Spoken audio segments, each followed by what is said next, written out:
Misericórdia do Brasil. Amém?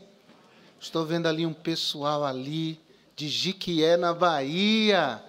São filha e netas da irmã Áurea Lopes, não é isso? Que bênção ter vocês aqui. Deus abençoe muito, viu? Coloquem-se em pé comigo. Abram a sua Bíblia no Salmo 42. Salmo 42, para refletirmos sobre a geografia da agonia. Salmos 42, versículo 3 e versículo 10. Salmos 42, verso 3 e verso 10. As minhas lágrimas servem-me de mantimento de dia e de noite, enquanto me dizem constantemente: onde está o teu Deus? Versículo 10. Com ferida mortal em meus ossos me afrontam os meus adversários, quando todo dia me dizem: onde está o teu Deus? Ó Pai, fala conosco. Que, meu Deus, o teu Espírito Santo visite a agonia dos corações e substitua pela graciosa, poderosa e maravilhosa paz do Senhor. Nós oramos em nome de Jesus. Amém. Assentem-se, por gentileza. Agonia é uma forma de aflição ou sofrimento agudo, de origem física, moral, emocional ou até espiritual. Este salmo tem uma peculiaridade. Ele é um salmo profundamente geográfico, porque nele nos é descrito que o salmista esteve em lugares diferentes, fugindo da opressão de pessoas que não conheciam a Deus. E em todo lugar para onde ele ia, em todo lugar onde ele se fazia presente, diante da sua angústia, diante da sua agonia, as pessoas o questionavam veementemente, perguntando: ué, aonde é que o teu Deus está nessa história toda? Aonde está o teu Deus? Sim, porque nós passamos por situações na vida em que o nosso semblante está caído, em que os nossos olhos falam mais do que as nossas palavras. Às vezes as lágrimas rolam pelo nosso rosto sem até que percebamos ou que consigamos segurá-las. Por quê? Porque a agonia tomou conta do nosso coração. Essa sensação que as pessoas têm diante da aflição do crente, de imaginar que Deus é um ser inativo, é um ser insensível, é um ser distante, é um ser impassível em relação à adversidade de seus filhos, traz ao coração de muita gente essa dúvida, eu diria até em alguns casos, essa dúvida honesta, de quem quer saber aonde é que esse Deus, a quem nós dizemos amar, em quem nós dizemos confiar, sobre o amor de quem nós cantamos, contamos, dizemos, testemunhamos, o que é que esse Deus está fazendo que não está fazendo nada para reverter essa situação difícil sobre a nossa vida? E esse dilema da aparente ausência de Deus, do aparente silêncio de Deus, esse tipo de sensação gera uma agonia muito grande em muitos corações. Essa sensação de orar e parece que não está sendo ouvido. Essa sensação de clamar e não ver nenhum sinal de socorro vindo em seu encontro, geralmente é fonte geradora de agonia na vida de muitos cristãos. E, em primeiro lugar, eu quero lhes afirmar que essa agonia pode nos induzir a pensar que o nosso Deus é, de fato, como aqueles que não conhecem a Deus pensam, um Deus ausente. Ou seja, um Deus que não é presente na angústia. Se não, vejamos, o salmista se dirige com o coração agoniado, com o coração pesado, para a vastidão do deserto. E muito provavelmente esse deserto aqui é o deserto da Judéia.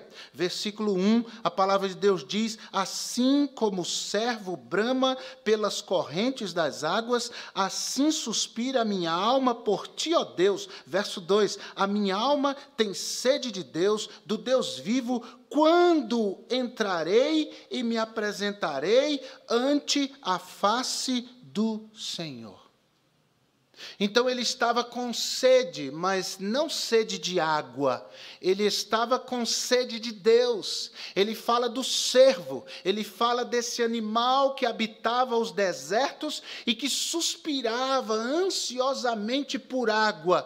Dizem os estudiosos desse animal no deserto de Israel, de que logo cedo ele como que estende a língua para pegar as gotículas, para pegar a umidade da manhã, logo cedinho, porque a água no deserto é rara, é difícil de ser encontrada. Então o servo clama, o servo deseja, aspira pelas correntes das águas, e assim o salmista diz: assim como o servo tem sede de água, assim a minha alma que tem sede de Deus. Veja que ele se compara ao cervo, que precisa de água, e não ao camelo, que é também um animal desértico, mas que é autônomo, que tem autonomia de água, que consegue conservar em seu corpo uma grande quantidade de água e, portanto, ficar dias e dias sem precisar tomar água. Não, o salmista diz: eu não sou autossuficiente, mas eu sou dependente, e eu sou dependente de Deus. Ele sai do deserto da Judéia e ele se dirige à região norte de Israel. Ele vai aonde nasce o Rio Jordão, lá no Monte Hermon, lá na região próxima à Galileia. Versículo 6 e versículo 7. A palavra de Deus diz: ó, meu Deus, dentro de mim a minha alma está abatida, por isso lembro-me de ti desde a terra do Jordão, desde os Hermonitas, desde o pequeno monte. Um abismo chama outro abismo ao ruído das suas cachoeiras. Todas as tuas ondas e vagas têm passado sobre mim. Sabe, lá no Monte Hermon existe quase que uma gruta de onde brota água. Essa água vai se avolumando à medida em que desce o monte. E uma cascata vai se formando. É quase uma escada. E vai formando aquela cachoeira de águas vivas. Essas águas descem e alimentam o grande Rio Jordão, alimentam o Mar da Galileia, e essas águas, tanto do Rio Jordão quanto do Mar da Galileia, vão desembocar lá no Mar Morto, o lugar mais baixo da face da terra. Sim, o Jordão nasce nessa gruta e essas cachoeiras vão se formando, e é assim que o salmista se sentia. Ele se sentia como tentando escalar uma escada cheia de lodo, cheia de limo. Já tentou subir uma escada de lodo correndo? É escorregadia, é perigosa, acidentes podem acontecer. Agora, um agravante: além de uma escada cheia de lodo, escorregadia, uma correnteza que desce do alto, uma correnteza que bate na gente e que dificulta o nosso acesso até aquela fonte de água. O salmista diz: um abismo chama outro abismo. E assim, irmãos, é a vida. Uma coisa ruim acontece e nós não podemos nos iludir, porque quanto a esta vida, Jesus disse: no mundo tereis aflições. Uma aflição vem e lá adiante uma outra virá. Uma situação difícil vem, nós conseguimos com dificuldade superar,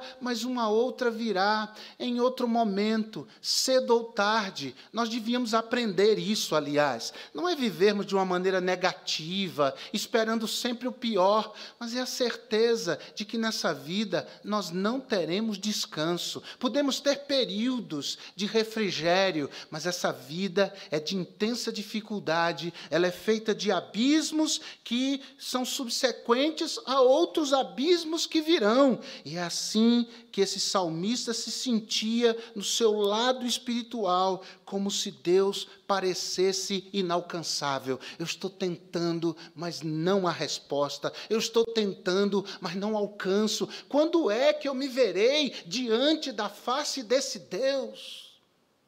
Quando é que eu verei a presença desse Deus viva e ativa na minha vida? E é dessa forma que a fé desse salmista vai sendo minada. É assim que a fé desse salmista vai sendo atacada e vai ruindo. Por isso, o verso 3 e o verso 10, que li para os irmãos, ele diz no verso 3, as minhas lágrimas servem-me de mantimento de dia e de noite. Aqui é o princípio que diz que ele só chorava. O desespero, a angústia, a agonia do seu coração era tão grande que ele nem tinha vontade de comer. As lágrimas rolavam pelo seu rosto, entravam em sua boca, serviam de alimento direto, de alimento diário. E quando a fé da gente vai se fragilizando, nós vamos entrando em desespero. Nós vamos olhando para o futuro, e não é que a gente não enxerga a adversidade, o problema é que a gente deixa de enxergar Deus no nosso futuro. A gente vai achando-se sozinho, se sentindo só, abandonado. E não há nenhuma expressão visível, latente, patente, da boa mão de Deus se movendo na nossa vida. A fé vai se fragilizando e junto com ela a esperança. E junto com ela a capacidade de confiar e de esperar em Deus o melhor. É uma doença que chega, é um abismo, depois é um filho que de repente vira a cabeça, se rebela, não quer saber de Deus, envereda por caminhos que nós nunca imaginamos que ele pudesse enveredar. Aí daqui a pouco esse problema começa a gerar crise entre o pai, entre a mãe, entre o casal, e é quebradeira, e é dificuldade de se fazer entender, de se unir para ajudar, para reverter aquela situação. Uma coisa vai chamando outra coisa, e quando nos vemos num turbilhão, onde a nossa fé é posta à prova, e pior, vamos percebendo que estamos sendo reprovados nesta prova. E aí o coração da gente começa a provar de um grande inimigo da fé, que é a dúvida. Será que Deus realmente está comigo? Será que Jesus está ouvindo as minhas orações? Será que Deus se importa com a minha dor? Será que vale a pena vir à casa de Deus? Será que vale a pena continuar sendo fiel? Será que vale a pena continuar sendo crente? Por que as coisas não mudam? Por que o cenário não se modifica? Por que nenhuma porta se abre? Por que não há nenhuma expressão, por mínima que seja, da ação de Deus? E aí vem as pessoas dizendo: teu Deus te desamparou. Me lembro do pastor Josué contando aqui, no púlpito desta igreja, que tempos depois que a sua filhinha Cíntia faleceu de câncer, aos 5 anos de idade, no dia do seu aniversário, ele recebeu a visita de um homem que outrora frequentou a casa de Deus, que outrora fazia parte do povo de Deus, que outrora pregava da esperança que há em Deus e em seu Filho Jesus Cristo, que outrora liderava, inclusive, setores de uma igreja. E esse homem vai à sua casa e ele começa a questionar o pastor Josué, e ele dizia assim: sabe, pastor, eu fiquei tão pensativo depois que a sua filha morreu, porque o senhor sabe da minha vida, o senhor sabe o que eu fiz, o senhor sabe como eu desobedeci a Deus, o senhor sabe como eu me desviei, o senhor sabe como eu dei um mau testemunho, mas os meus filhos são sãos, nada de mal aconteceu a eles, e eu conheço o senhor é um homem decente, o senhor é um homem temente a Deus, sua esposa e o senhor têm sido um exemplo para muita gente, e uma coisa dessa acontece com o senhor, ou acontece com a sua filha. Esse tipo de questionamento, irmãos, muitas vezes vem a nós.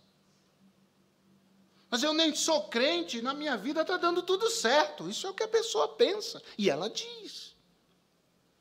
Mas eu não estou enfiado dentro de uma igreja, cantando, lendo a Bíblia, ouvindo pregações e estudos bíblicos, e eu não tenho as dificuldades que você tem. Muita gente pode jogar, e talvez haja pessoas aqui que já tenham ouvido isso muitas e muitas vezes, e aí vem a pergunta que está implícita muitas vezes: teu Deus, onde está? Teu Deus te desamparou? Sim, queridos, a agonia pode nos induzir a pensar que o nosso Deus é um Deus ausente. Mas, em segundo lugar, a agonia pode nos induzir também a pensar que o nosso Deus é um Deus omisso. Ele não só é ausente, mas aonde quer que ele esteja, na cabeça de alguns, é inoperante. É um Deus que vê, que sabe que está acontecendo, mas que não faz nada. E essa sensação de abandono é que leva aquele salmista às lágrimas, ao desespero total. Versículo 3.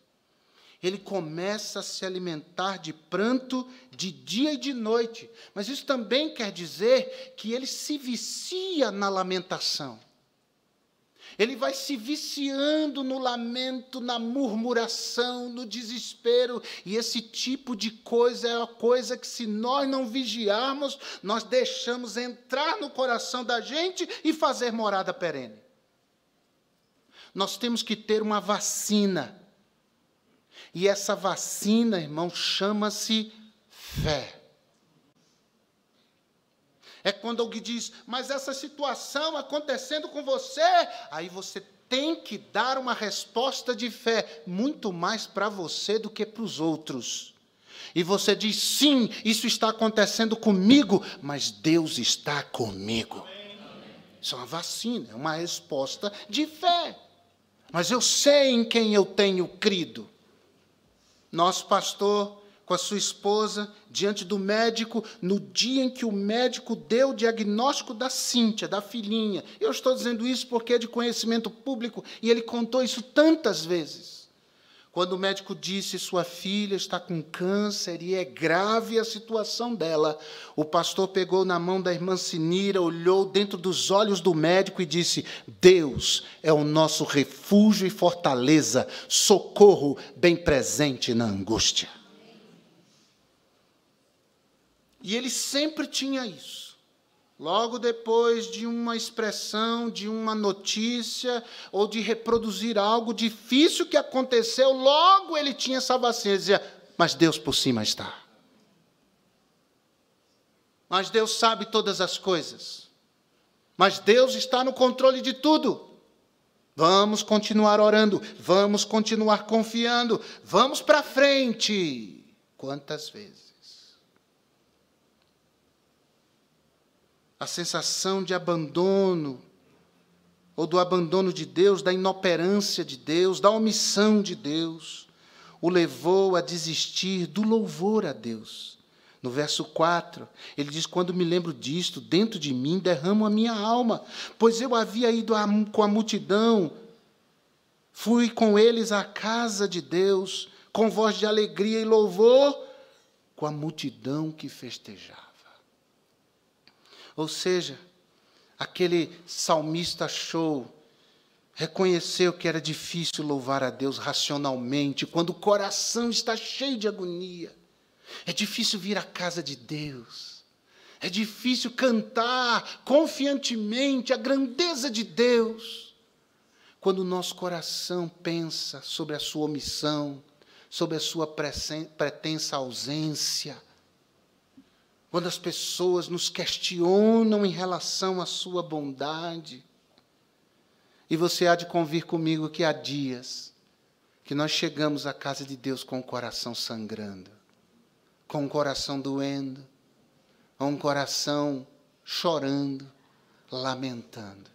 As pessoas olham para nós e elas nem imaginam, e nos vêm cantando, louvando, pregando, orando, dizimando, ofertando, nos vêm presentes à casa de Deus, mas elas não imaginam como o nosso coração está. Meus irmãos, temos que ter a vacina. Nosso Deus não é omisso. Aliás, a Bíblia sempre fala que Deus está trabalhando. Não é assim? Na criação, o Senhor Deus trabalhou 6 dias. E só no 7º descansou para nos ensinar que nós não somos máquinas e nós temos de ter um tempo de descanso. Mas o próprio Jesus, testemunhando do seu Pai Celestial, disse: o meu Pai trabalha até agora e eu também. O profeta Isaías diz que Deus trabalha para aquele que nele espera. Então o nosso Deus não é um Deus que tira folga, não é um Deus que tira férias, não é um Deus que diz: hoje eu não estou para ninguém, nenhuma oração, nenhuma dificuldade, nenhum filho, eu não estou para ninguém, não. O nosso Deus está sempre atento, nosso Deus está sempre disponível, a mão do Senhor está sempre estendida, e nós podemos confiar que nosso Deus é um Deus vivo e ativo no mundo, vivo e ativo na vida de seus filhos. Louvado seja Deus. Mas em terceiro e último lugar, a agonia pode no entanto, nos conduzir há compreensões profundas quanto ao caráter do nosso Deus.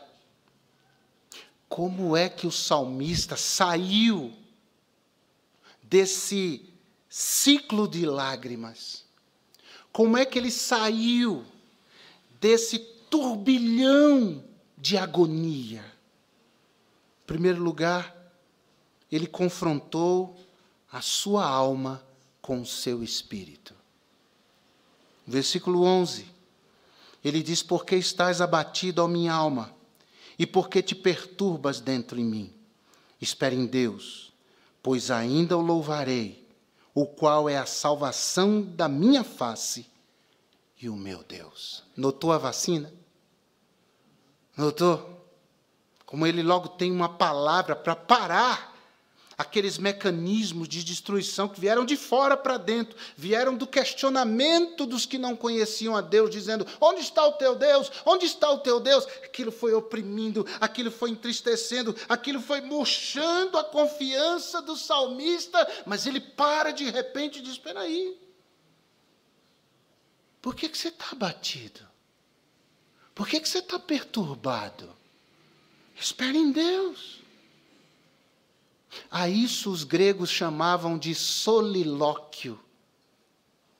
Solilóquio é a capacidade não de falar sozinho, mas é a capacidade de falar para si, de falar consigo. É discutir a relação consigo mesmo, é se conhecer, é pregar para si, porque é fácil pregar para os outros. A questão é a gente pregar para nós mesmos. E a alma da gente é o que nos identifica como indivíduos. Você sabe que você é você porque você tem alma. Aliás, a Bíblia diz que nós somos alma, não é? Deus formou o homem do pó da terra, soprou nas suas narinas o fôlego de vida, e a partir daquele momento o homem se tornou alma vivente. A alma é a habitação dos nossos sentimentos, é a habitação das nossas emoções, e a alma flerta muito proximamente com a nossa carne, com a nossa natureza carnal, para dar vazão aos nossos desejos carnais.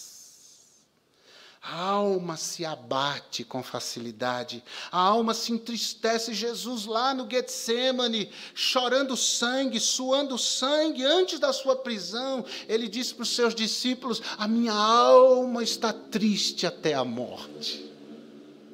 A tristeza visitando aquele coração, o coração do Filho de Deus. Mas o Espírito, segundo a Bíblia, Efésios capítulo 2, versículo 1 e 2, o Espírito é a nossa capacidade de ter contato com Deus, de ter comunhão com Deus. E mediante Jesus Cristo, a Bíblia diz em Efésios 2:1, que o nosso espírito é vivificado.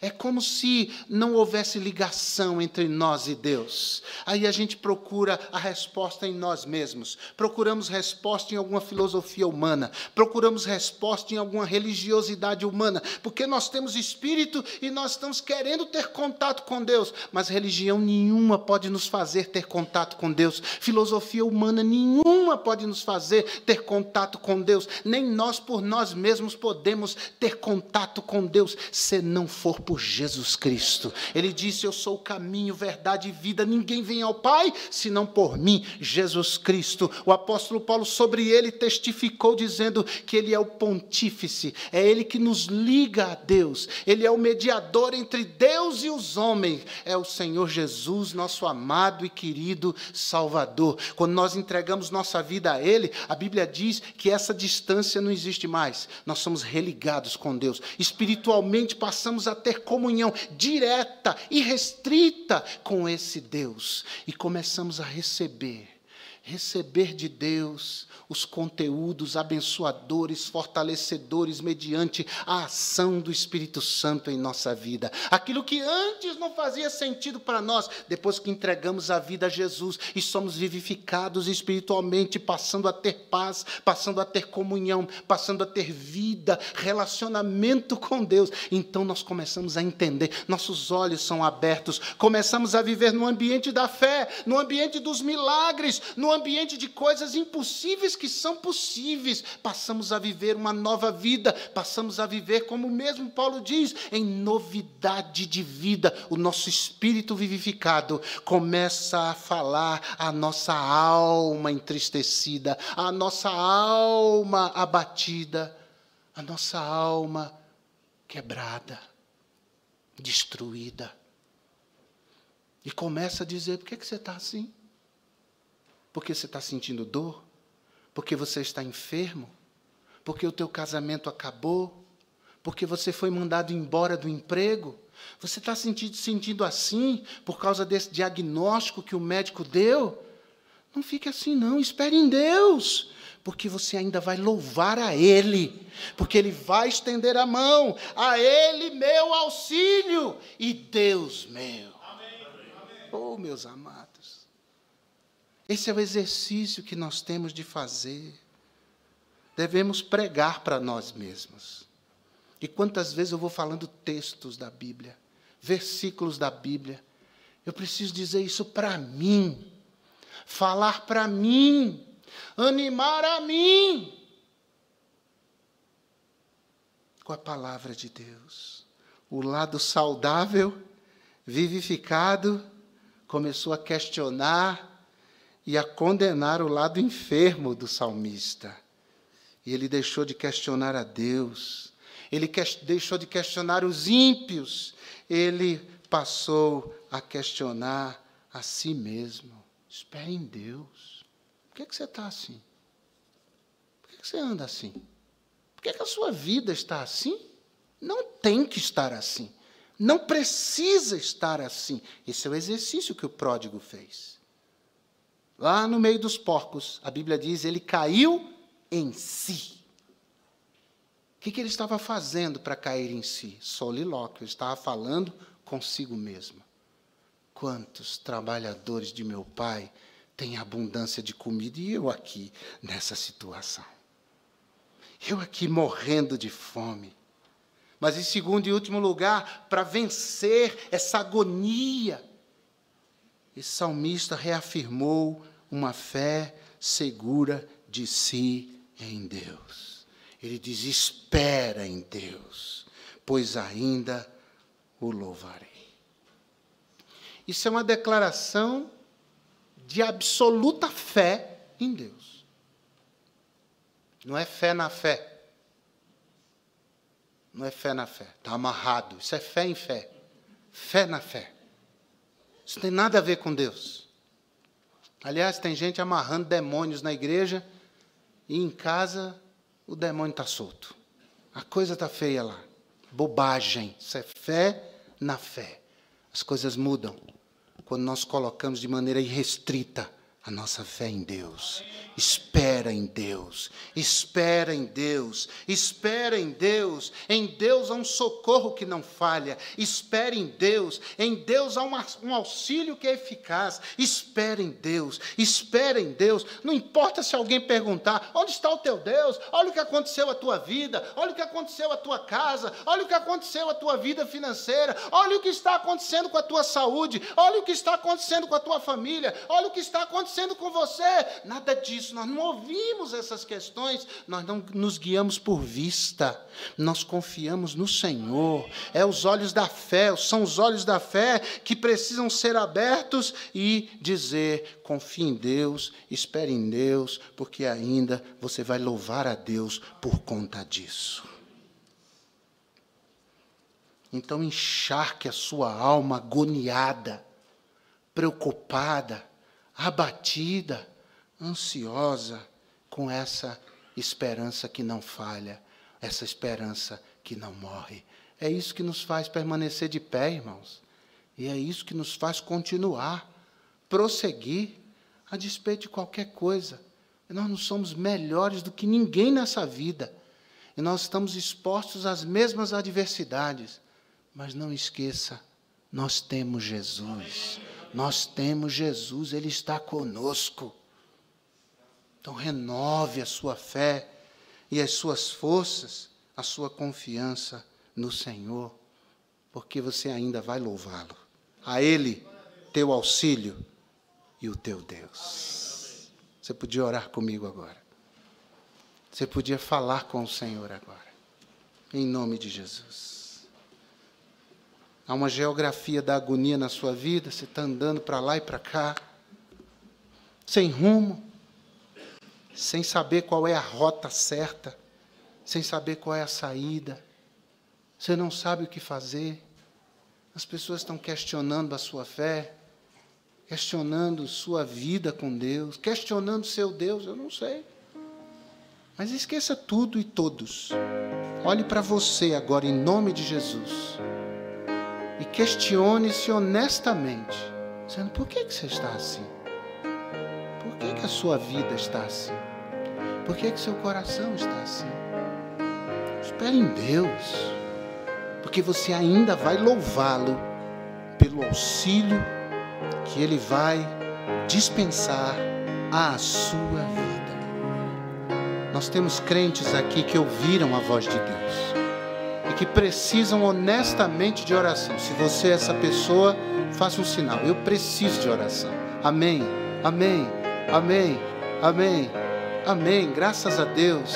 Não seguir por vistas, não seguir pelos acontecimentos, mas espere em Deus, pois Ele ainda vai te dar o livramento e você ainda vai louvá-lo, a Ele por ser o seu auxílio, a Ele por ser a sua salvação. Há mais alguém crente? Você precisa de oração? Amém, graças a Deus. Louvado seja Deus.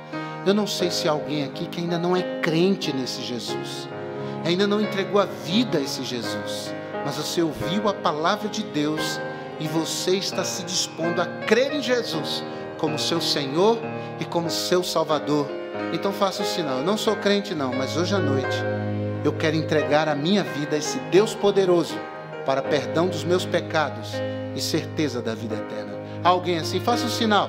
Eu não sou crente, mas eu quero Jesus. Levante a mão, eu vou orar por você. Eu quero esse Jesus na minha vida. Faça o sinal. Levante a mão bem alto. Nós vamos orar por você. Alguém assim? Os crentes em oração. Eu quero esse Deus vivo e verdadeiro operando na minha vida.